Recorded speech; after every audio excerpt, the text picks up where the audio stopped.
Hello बच्चों, कैसे हो आप सब। आज हम स्टार्ट करेंगे क्लास 12th बायोलॉजी में चैप्टर नंबर 36 का पार्ट सेकंड।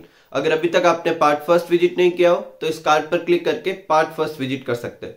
पार्ट सेकंड में अपना जो बेसिकली टॉपिक है वो है लिंकेज, और उसके बाद में अपन को करना है क्रॉसिंग ओवर। लेकिन वो दोनों करने से पहले अपन कुछ चीज देखते हैं, और वो चीज ये है कि जो लॉ ऑफ इंडिपेंडेंट असॉर्टमेंट था और जो जीन और क्रोमोसोम का कंसेप्ट था उससे कहीं ना कहीं ये अगला पार्ट जुड़ा हुआ है। तो कुछ पॉइंट अपन वापस रिवाइज करते हैं कि मेंडल ने बोला कि ईच कैरेक्टर जो होता है वो एक फैक्टर या जिसे बाद में जीन बोल दिया गया उससे डिसाइड होता है। और सटन और बावेरी ने बाद में क्या दिया था, क्रोमोसोमल थ्योरी दी थी, और उन्होंने कहा कि ये जो जीन और फैक्टर जो होते हैं वो क्रोमोसोम के ऊपर होते हैं। इसका मतलब क्रोमोसोम का जैसा बिहेवियर होगा जीन का भी वैसा का वैसा ही बिहेवियर होगा। जैसे क्रोमोसोम एक जनरेशन से दूसरे जनरेशन में जाते हैं तो जीन भी एक जनरेशन से दूसरे जनरेशन में जाते हैं। क्रोमोसोम हमेशा पेयर में प्रेजेंट होते हैं तो जीन भी हमेशा पेयर में प्रेजेंट होते हैं। ठीक है। अब और इसका कारण क्या था कि जीन जो होते हैं वो कहां पर होते हैं, क्रोमोसोम के ऊपर ही होते हैं। अब मेंडल का एक लॉ था जिसे कहते हैं लॉ ऑफ इंडिपेंडेंट असॉर्टमेंट, और उसके हिसाब से जो जीन जो डिफरेंट कैरेक्टर को कंट्रोल करती है, जैसा कि अपन ने डाई हाइब्रिड क्रॉस में देखा था, उनकी इनहेरिटेंस एक दूसरे से अनइफेक्टेड रहती है। मतलब वो फ्रीली असॉर्टेड हो सकते हैं, बोले तो मिक्स हो सकते हैं। असॉर्टेड का मतलब मिक्स हो सकते हैं नेक्स्ट जनरेशन में। मतलब वो जिसके साथ पहले से पेयर अप है उसके साथ भी रह सकते हैं और दूसरे वाले के साथ में भी क्या कर सकते हैं, जा सकते हैं। जैसे अपने वाई वाई आर आर किया था तो वाई वाला जो कैरेक्टर जो था वो आर के साथ भी रह सकता है, कैपिटल आर के साथ भी, और स्मॉल आर के साथ भी जा सकता है। तो मेंडल का ये लॉ था, लॉ ऑफ इंडिपेंडेंट असॉर्टमेंट, जिसके हिसाब से अलग अलग कैरेक्टर के जो जीन या एलील्स जो होते हैं वो इंडिपेंडेंटली असॉर्ट करते हैं। लेकिन ऐसा बाद में जब स्टडी की तो पता चला ऐसा सिर्फ दो केस में हो सकता है। पहला case, when gene present on different chromosome. अपन ने अभी ऊपर एक पॉइंट किया था कि जीन जो होता है वो क्रोमोसोम पे प्रेजेंट होता है। ठीक है। और जहां जहां क्रोमोसोम जाते हैं जीन भी वहां जाते हैं। तो पहला इंडिपेंडेंट असॉर्टमेंट का कारण ये हो सकता होगा कि जिन दो अपन कैरेक्टर की बात कर रहे हैं उनकी जो जीन है वो अलग अलग क्रोमोसोम पे ही है। तो ये क्रोमोसोम फ्रीली कहीं पे भी जाए तो उसके साथ वो जीन चला गया, तो दूसरा जीन तो दूसरे क्रोमोसोम पे तो उसके साथ क्यों जाएगा। ठीक है। तो फ्रीली असॉर्ट कर सकता है, पहला कारण। दूसरा कारण, मान लें कि वो एक ही क्रोमोसोम के ऊपर है लेकिन उनके बीच की डिस्टेंस बहुत ज्यादा होगी। When gene present on same chromosome but away from each other। अब ऐसे होने पर क्या होगा, तो देखो जब गैमेटोजेनेसिस होता है, मैं गैमेटोजेनेसिस करवा चुका हूं, स्पर्मेटोजेनेसिस oogenesis दोनों ही समझा चुका हूं। उसमें आपने याद हो तो जब मैच्योरेशन आता है तो उसमें मियोसिस फर्स्ट और मियोसिस सेकंड आता है। जो मियोसिस फर्स्ट होता है उसकी एक स्टेज होती है प्रोफेज फर्स्ट, और प्रोफेज फर्स्ट की भी एक स्टेज होती है पैचिटीन, जिसमें क्रॉसिंग ओवर होता है, जो अपन इसी वीडियो में बाद में डिटेल में करेंगे। उस क्रॉसिंग ओवर में क्या होता है कि जो होमोलोगस क्रोमोसोम होते हैं, मतलब सेम क्रोमोसोम जो होते हैं, जैसे सेकंड क्रोमोसोम फादर की तरफ से जो आया और सेकंड क्रोमोसोम मदर की तरफ से आया। सेकंड क्रोमोसोम के कितने होंगे, दो होंगे, पेयर में होते हैं हर कोई।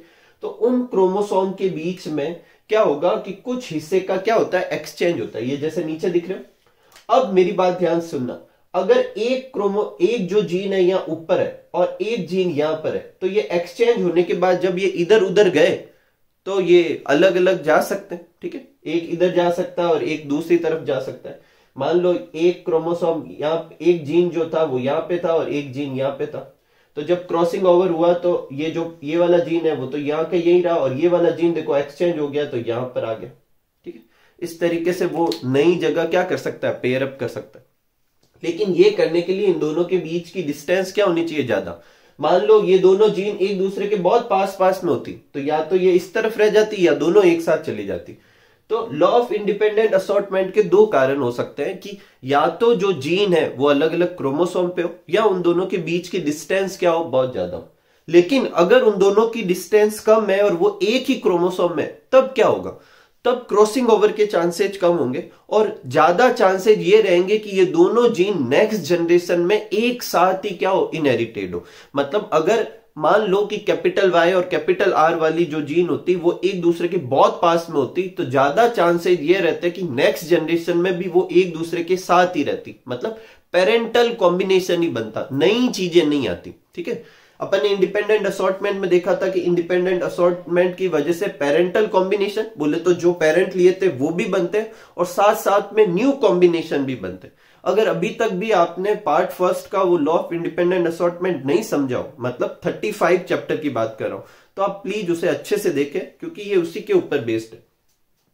तो लिंकेज का क्या मतलब होता है? कलेक्टिव इनहेरिटेंस ऑफ कैरेक्टर, वो क्या कहलाता है? लिंकेज कहलाता है। मतलब दो कैरेक्टर एक साथ ही पेरेंट्स में भी थे और नेक्स्ट जनरेशन में भी वो साथ साथ में ही रहे, तो उसे अपन क्या कहेंगे? लिंकेज कहेंगे। और gene closely present on chromosome, ऐसी जीन जो एक क्रोमोसोम पे बहुत एक दूसरे के पास पास में हो, have tendency of inheritance together, उनकी ये टेंडेंसी रहती है कि वो नेक्स्ट जनरेशन में भी एक साथ क्या हो? इनहेरिटेंस हो जाती है। These gene are called linked gene, और ये जीन क्या कहलाती है? लिंक्ड जीन कहलाती है। ठीक है, और ये जो फिनोमेनन, ये जो प्रोसेस है उसे अपन क्या कहेंगे? लिंकेज कहेंगे। क्या कहेंगे? Linkage. Linkage is first time seen by Bateson and Punnett. Linkage जो है वो फर्स्ट टाइम किसने स्टडी किया था? बेटसन और पुनेट्स ने। और किसमें किया था? लेथाइरस ओडोरेटस में। और कैसे उनका क्रॉस वगैरह था वो अभी अपन स्टडी करेंगे थोड़ी देर बाद में। तो अगर एक क्रोमोसोम पे दो जीन है तो उनकी टेंडेंसी रहती है कि वो नेक्स्ट जनरेशन में साथ में रहे, ऐसी जीन को लिंक्ड जीन कहते हैं, और इस तरह की इनहेरिटेंस को लिंकेज कहते हैं। और लिंकेज की जो स्टडी थी वो फर्स्ट टाइम किसने की थी? बेटसन और पुनेट्स ने। किस प्लांट में की? उसका साइंटिफिक नाम याद रखना है, लेथाइरस ओडोरेटस। ठीक है, नेक्स्ट है लिंकेज जो है वो एक तरह का एक्सेप्शन है किसका? लॉ ऑफ इंडिपेंडेंट असॉर्टमेंट का। अब कैसे उसको समझते हैं? जब इंडिपेंडेंट असॉर्टमेंट होता है, मैं आपको थोड़ा सा रिवाइज करवा ही देता हूं। देखो अपन ने capital Y capital capital R एक ये कॉम्बिनेशन लिया था, डाई हाइब्रिड क्रॉस करवाया था, और स्मॉल वाई स्मॉल आर लिया। जब F2 जनरेशन, मैं F1 की बात नहीं कर रहा हूं, F2 की बात कर रहा हूं, तो उसमें दो प्लांट तो इसके जैसे ही थे, कैपिटल वाई कैपिटल आर। एक था स्मॉल वाई स्मॉल आर। इसके अलावा दो और तरीके के प्लांट भी थे। क्या थे वो? एक जो था वो कैपिटल वाई के साथ में स्मॉल आर वाला कॉम्बिनेशन भी था, और एक जो था वो स्मॉल वाई के साथ कैपिटल आर वाले कॉम्बिनेशन वाले भी थे। ठीक है, तो इसका मतलब पेरेंटल कॉम्बिनेशन तो थे येलो और राउंड, और क्या थे अपने? ग्रीन और रिंकल, ये तो थे। उसके साथ येलो और रिंकल्ड और ग्रीन और राउंड, ये वाले भी दो नए कॉम्बिनेशन थे। तो ये दो नए कॉम्बिनेशन तब चलेंगे जब ये वाला इसके साथ ना रह के इस दूसरे वाले के साथ में भी जा सकता है। इसको कहते हैं इंडिपेंडेंट असॉर्टमेंट।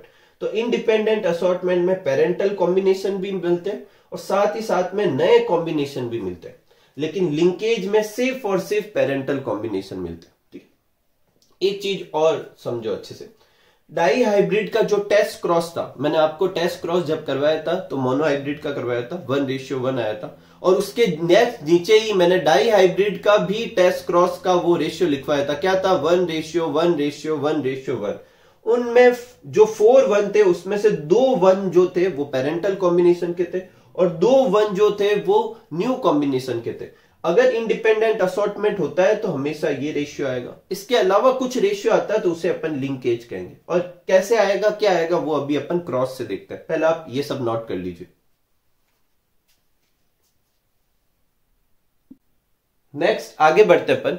अभी अपन ने देखा कि बेटसन और पुनेट जो थे उन्होंने लेथाइरस ओडोरेट्स में क्या किया था? लिंकेज की स्टडी की थी। तो उन्होंने कौन सा क्रॉस करवाया, क्या था उसके रिजल्ट, कैसे पता चला, वो सब अपन देखते हैं। तो जो ये जो प्लांट होता है इसमें दो तरह के पॉलन ग्रेन होते हैं, एक ब्लू और लॉन्ग पॉलन ग्रेन और एक रेड और राउंड पॉलन ग्रेन।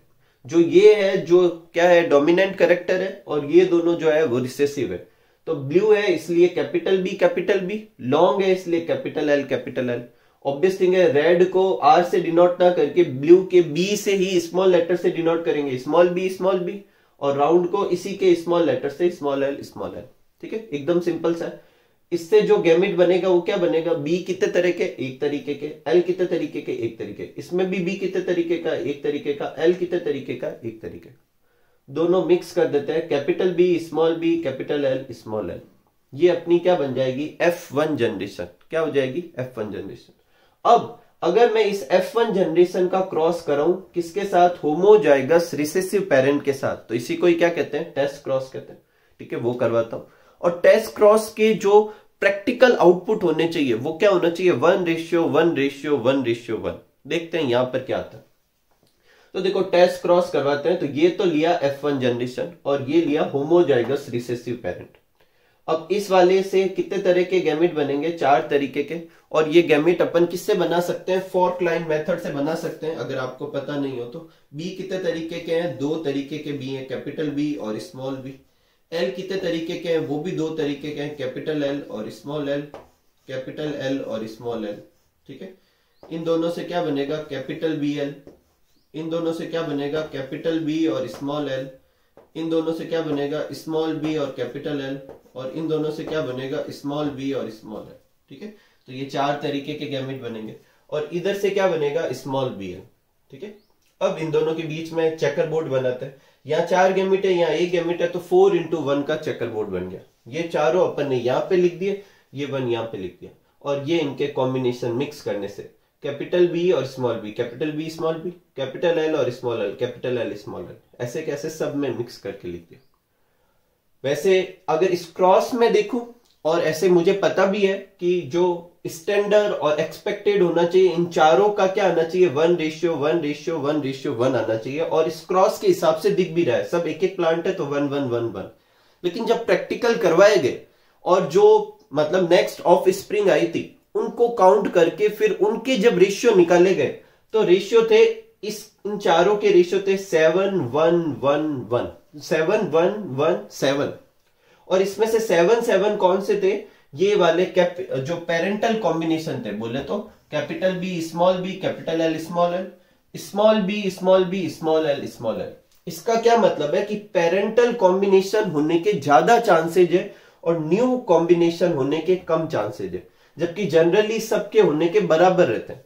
और सबके होने के बराबर तब रहते हैं जब purely law of independent assortment हो, मतलब पेरेंटल वाले कॉम्बिनेशन दूसरे वाले के साथ भी मूव कर सकते हैं। लेकिन यहां ऐसा नहीं हो रहा।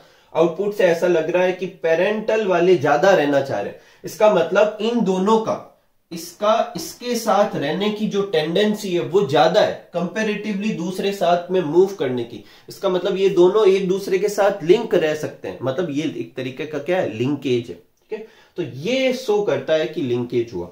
अब देखो एक नई टर्म है जो मैं आपको समझा रहा हूं, आपकी बुक में तो नहीं है लेकिन आप इससे अच्छे से समझ सकते हैं। वो टर्म है रिकॉम्बिनेंट फ्रीक्वेंसी। आपके नीट वीट में पूछ भी लेते हैं। देखो रिकॉम्बिनेंट फ्रीक्वेंसी कैसे निकालते हैं? जो रेशियो आया है उस रेशियो में रिकॉम्बिनेंट कितने हैं उनको ऊपर रखेंगे, टोटल कितने हैं नीचे रखेंगे, 100 से मल्टीप्लाई करेंगे। तो देखो रिकॉम्बिनेंट कितने? 1 और 1 2। टोटल कितने हैं? 7 और 7 14, एक 15 और एक 16, 2/16 इंटू 100। तो कितना आएगा? 12.5%। ठीक है, और अगर मैं ऊपर वाले में निकालू जो कि स्टैंडर्ड केस है उसमें देखूं तो रिकॉम्बिनेंट कितने? 2 और टोटल कितने? 4। तो 2/4 इंटू 100 तो कितना आएगा? 50%। तो अगर ये रिकॉम्बिनेंट फ्रीक्वेंसी जो है 50% आती है जैसा कि ऊपर वाले में आ रहा है तब तो इंडिपेंडेंट असॉर्टमेंट हो रहा है। अगर ये रिकॉम्बिनेंट फ्रीक्वेंसी 0 आती है इसका मतलब रिकॉम्बिनेंट बिल्कुल ही नहीं है, सिर्फ पेरेंटल है, तो इसे कहेंगे कंप्लीट लिंकेज।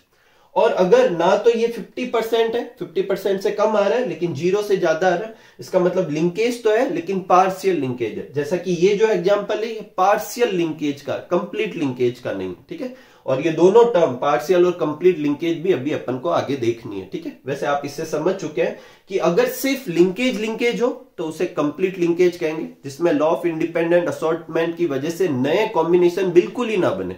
ठीक है, सिर्फ पेरेंटल कॉम्बिनेशन रहे तो उसे कंप्लीट लिंकेज, और पेरेंटल कॉम्बिनेशन के साथ साथ न्यू कॉम्बिनेशन भी बने तो वो क्या होगा? Independent assortment. लेकिन अगर उनकी फ्रीक्वेंसी कम है तो ये पार्शियल लिंकेज कहलाएगा। ठीक है, तो ये आप नोट कर लीजिए। ये क्रॉस जब भी आपको एग्जाम में पूछे कि लिंकेज को समझाओ तो पहले लिंकेज की डेफिनेशन, उसकी डिस्कवरी किसने की, बोले तो स्टडी किसने किया, और उसके बाद ये क्रॉस बनाकर आप समझाएंगे। ठीक है, नेक्स्ट अपन करते हैं लिंकेज के टाइप, लेकिन उससे पहले कुछ पॉइंट देखते हैं। सबसे पहला पॉइंट ये आपको याद रखना है कि ड्रोसोफिला का एग्जांपल आपकी बुक में दे रखा है। ड्रोसोफिला में सिर्फ 4 पेयर ऑफ क्रोमोसोम होते हैं और ये आप सब जानते हैं, उसमें जीन तो बहुत सारी होगी, थाउजेंड्स ऑफ जीन होती है। इसका मतलब एक क्रोमोसोम पे बहुत सारी जीन होगी, और बहुत सारी जीन होगी तो वो एक दूसरे के पास पास में भी प्रेजेंट होगी, और अगर पास पास में प्रेजेंट होगी तो उनका एक साथ रहना, बोले तो नेक्स्ट जनरेशन में एक साथ इनहेरिटेंस के चांसेस भी क्या होंगे, ज्यादा होंगे, बोले तो लिंकेज ज्यादा शो करेगा। और ऐसी जीन जो पास पास में उसे अपन क्या कहेंगे, लिंक जीन। ठीक है, नेक्स्ट है लिंक जीन जो होती है वो लीनियरली लोकेटेड होती है, किस पे, सेम क्रोमोसोम पे, एक ही क्रोमोसोम पे लाइन वाइज जो पास पास में जीन होती है उसे ही अपन क्या कहते हैं, लिंक्ड जीन कहते हैं। लेकिन ये जीन सेपरेट हो सकती है किससे, क्रॉसिंग ओवर से। कैसे, जैसे सपोज करो कि ये अपन ने था और यहां पर एक जीन थी और एक जीन इसके जस्ट नीचे थी, लेकिन ये बीच में से क्रॉसिंग ओवर हो गया, तो एक ये वाली तो इधर रह गई और ये वाली दूसरी तरफ चली गई। इसका मतलब क्रॉसिंग ओवर होने से लिंकेज कम हो सकता है। ठीक है, तो लिंक जीन होती है वो एक ही क्रोमोसोम पे लीनियरली अरेंज होती है और वो एक्सचेंज हो सकती है किससे, क्रॉसिंग ओवर से। अब लिंकेज जो है उसके चांसेज ज्यादा है या कम, ये दो चीजों से डिसाइड होता है कि जीन के बीच में डिस्टेंस कितनी है। जितनी कम डिस्टेंस होगी लिंकेज के लिए उतना ही अच्छा है, मतलब इनवर्सली प्रोपोर्शनल होगा। ज्यादा डिस्टेंस कम लिंकेज, कम डिस्टेंस ज्यादा लिंकेज। दूसरा, लिंकेज जो है वो इनवर्सली प्रोपोर्शनल होगा क्रॉसिंग ओवर के। ठीक है, क्रॉसिंग ओवर होने से जो जीन होती है वो दूसरी साइड में चली जाएगी, बोले तो इंडिपेंडेंट असॉर्ट हो जाएगी। ठीक है, न्यू कॉम्बिनेशन बनेंगे। इसका मतलब क्रॉसिंग ओवर और लिंकेज एक दूसरे के अपोजिट होंगे। क्रॉसिंग ओवर नहीं होगा तो वो साथ साथ रहेगी, क्रॉसिंग ओवर हो जाएगा तो वो दूसरी तरफ इंडिपेंडेंट असॉर्टमेंट की तरफ चली जाएगी। ठीक है, नेक्स्ट है, इसी के बेसिस पे लिंकेज दो तरह के होंगे, इनकम्प्लीट लिंकेज और कंप्लीट लिंकेज। इनकम्प्लीट लिंकेज क्या होता है, ऐसा लिंकेज जिसके अंदर, देखो लिंकेज हमेशा पेरेंटल कॉम्बिनेशन प्रोड्यूस करवाता है, लेकिन क्योंकि इनकम्प्लीट है इसलिए कुछ रिकॉम्बिनेंट भी आएंगे, which gene show parental combination along with new combination, मतलब न्यू कॉम्बिनेशन भी होंगे। It is due to crossing over recombinant frequency. ये किसकी वजह से होता है, क्रॉसिंग ओवर की वजह से। हाँ, लेकिन एक चीज याद रखना, रिकॉम्बिनेंट फ्रीक्वेंसी जो होती है, जो मैंने अभी आपको निकालनी सिखवाई थी, वो 0 से ज्यादा होगी और 50 से कम होगी। अगर वो 50 है तो बिल्कुल लिंकेज नहीं हो रहा, और अगर वो 0 है तो कंप्लीट लिंकेज है। तो इनकम्प्लीट के केस में वो उन दोनों के बीच की होगी, जैसे कि लेथाइरस ओडोरेटस में थी। नेक्स्ट है कंप्लीट लिंकेज। कंप्लीट लिंकेज कौन सा होता है, ऐसा लिंकेज जिसमें जीन जो है वो सिर्फ और सिर्फ पेरेंटल कॉम्बिनेशन शो करे, नए कॉम्बिनेशन हो ही ना। और ऐसा तब पॉसिबल है जब क्रॉसिंग ओवर भी बिल्कुल ना हो। ठीक है, एब्सेंस ऑफ क्रॉसिंग ओवर, और रिकॉम्बिनेशन फ्रीक्वेंसी कितनी होगी, 0 होगी। ठीक है, तो ये आप नोट कर लीजिए, फिर अपन क्रॉसिंग ओवर के बारे में देखते हैं। नेक्स्ट टॉपिक लेते हैं। नेक्स्ट टॉपिक है अपना क्रॉसिंग ओवर। तो देखो क्रॉसिंग ओवर क्या होता है, crossing over is the phenomenon in which gene are exchange between heterologous chromatid of homologous chromosome and new combination are obtain. अब कुछ बहुत सारी टर्म हो गई तो उसको अपन समझते हैं पहले अच्छे से। देखो ये एक क्रोमोसोम है और ये एक दूसरा क्रोमोसोम है, और सपोज करते हैं कि ये सेम नंबर वाला क्रोमोसोम है। बोले तो अगर ये फर्स्ट क्रोमोसोम है तो ये उस फर्स्ट क्रोमोसोम का दो पेयर होंगे ना, दो क्रोमोसोम होंगे, तो ये वाला दूसरा, ये दोनों मिलकर फर्स्ट पेयर बना रहे, तो ये दोनों आपस में होमोलोगस कहलाएंगे। क्या कहलाएंगे, होमोलोगस। ठीक है, अब इन होमोलोगस क्रोमोसोम में देखो बीच का ये डॉट से अपन क्रोमोसोम के नंबर डिसाइड करते हैं। इसमें एक डॉट है, इसका मतलब ये पूरा एक क्रोमोसोम है, इसमें भी एक डॉट है, इसका मतलब ये पूरा एक क्रोमोसोम है, और ये डॉट क्या कहलाता है, सेंट्रोमियर। लेकिन ये जो दो साइड दिख रही है, इन साइड को कहते हैं क्रोमेटिड। क्या कहते हैं, क्रोमेटिड। एक ही क्रोमोसोम की ये जो दोनों साइड होती है उसको कहते हैं सिस्टर क्रोमेटिड। और अगर इसकी साइड और इसकी साइड को आपस में कहना चाहूं तो वो क्या होगी, नॉन सिस्टर क्रोमेटिड। और यही नॉन सिस्टर क्रोमेटिड को अपन क्या कहते हैं, हेट्रोलोगस क्रोमेटिड। तो जो क्रॉसिंग ओवर होता है वो किसके बीच में होता है, नॉन सिस्टर क्रोमेटिड के बीच में या हेट्रोलोगस क्रोमेटिड के बीच में। लेकिन क्रोमोसोम कौन से होते हैं, ये दोनों क्या है, होमोलोगस है, एक ही पेयर के। ठीक है, तो एक ही पेयर के बोले तो होमोलोगस क्रोमोसोम के ये जो नॉन सिस्टर क्रोमेटिड है, या फिर इसे हेट्रोलोगस क्रोमेटिड कहते हैं, वो एक दूसरे के साथ में ओवरलैपिंग करते हैं पहले से, और कुछ पार्ट एक्सचेंज कर देते हैं। इसका कुछ पार्ट इधर और इसका कुछ पार्ट इधर चला जाता है। इस प्रोसेस को क्या कहते हैं, क्रॉसिंग ओवर। और इसकी वजह से नए कॉम्बिनेशन बनते हैं। कैसे, जैसे ये क्रोमेटिड जो था वो पूरा ब्लू था और ये क्रोमेटिड पूरा कैसा था, रेड, तो ये पेरेंटल है। तो देखो ये वाली साइड जो है देखो पूरी ब्लू है और ये वाली जो है पूरी रेड है। इसका मतलब ये लास्ट वाला क्रोमेटिड और ये वाला क्रोमेटिड कैसे है, पेरेंटल क्रोमेटिड। लेकिन ये दो बीच में देखो नए क्रोमेटिड बन रहे हैं जो आधे, मतलब आधे तो नहीं कहेंगे, पार्शियली रेड है और पार्शियली ब्लू है। ठीक है, ये रिकॉम्बिनेंट, और ये कब हुए, जब क्रॉसिंग ओवर हुआ तो, ठीक है। नेक्स्ट अपन को जो पॉइंट याद रखना है वो ये याद रखना है कि क्रॉसिंग ओवर कब होता है। तो क्रॉसिंग ओवर देखो, मियोसिस जो होता है, आप लोगों में से किसी को नहीं पता, मियोसिस 2 स्टेप में होता है, मियोसिस फर्स्ट और मियोसिस सेकंड। मियोसिस फर्स्ट में भी बहुत सारी स्टेज होती है, prophase first, metaphase first, anaphase first, telophase first. तो उस प्रोफेज फर्स्ट में उसके भी बहुत सारी स्टेज होती है, उसमें से पैचिटीन में। तो मियोसिस फर्स्ट के, प्रोफेज फर्स्ट के, पैचिटीन स्टेज में क्या होता है, क्रॉसिंग ओवर होता है। और ये भी कब होता है, जब गैमेट फॉर्मेशन हो रहा होता है उस समय। एक चीज, जहां पर ये क्रॉसिंग ओवर होता है उस पॉइंट को, जैसे ये दोनों यहां पे हो रहे हैं ना, उस पॉइंट को क्या कहते हैं, काएजमा। क्या कहते हैं, chiasma. The linked gene segregate from each other by process of crossing over by which new combination are form. Link gene एक दूसरे से अलग हो सकती है। सपोज करो कि एक जीन यहां पर है और एक जीन यहां पर है, तो वैसे तो ये दोनों बहुत पास में, तो उन्हें लिंकेज शो करना चाहिए। लेकिन सपोज करो कि जिस समय क्रॉसिंग ओवर हो रहा था तो एक इधर और एक इधर थी, बहुत पास में, लेकिन फिर भी इन दोनों के बीच में क्रॉसिंग ओवर हो गया। तो ये वाला पार्ट तो यहां रह गया और ये वाला पार्ट यहां रह गया, तो ये दोनों एक दूसरे से क्या हो गई, अलग हो गई। तो अलग हो गई तो नए कॉम्बिनेशन बनेंगे, ये दोनों कंबाइन नहीं रही। इसका मतलब है क्रॉसिंग ओवर से क्या होता है, लिंकेज कम होता है, ठीक है। नेक्स्ट आगे बढ़ते हैं, टाइप ऑफ क्रॉसिंग ओवर। ये काएजमा कितने बन रहे हैं, अब जैसे ये मैंने छोटे छोटे बनाए, सपोज करो कि ये जो नीचे वाली जो अपन ने साइड बनाई ये और लंबी होती तो और जगह भी काएजमा बन सकते हैं। तो काएजमा कितने बन रहे हैं उसके बेसिस पे क्रॉसिंग ओवर 3 टाइप के हो सकते हैं। सिंगल क्रॉसिंग ओवर, जिसमें एक ही जगह काएजमा बन रहा है, मतलब एक ही जगह क्रॉसिंग ओवर हो रहा है। डबल क्रॉसिंग ओवर, जिसमें 2 काएजमा बन रहे हैं। और मल्टीपल क्रॉसिंग ओवर, जिसमें 2 से ज्यादा काएजमा बन रहे हैं, ठीक है।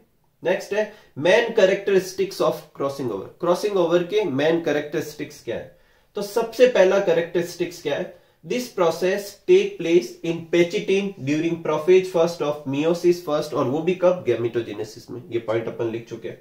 This process take place between non sister chromatid. देखो ये किसके बीच में हो रहा है, नॉन सिस्टर क्रोमेटिड के बीच में हो रहा है, लेकिन क्रोमोसोम कौन से होते हैं, होमोलोगस होते हैं।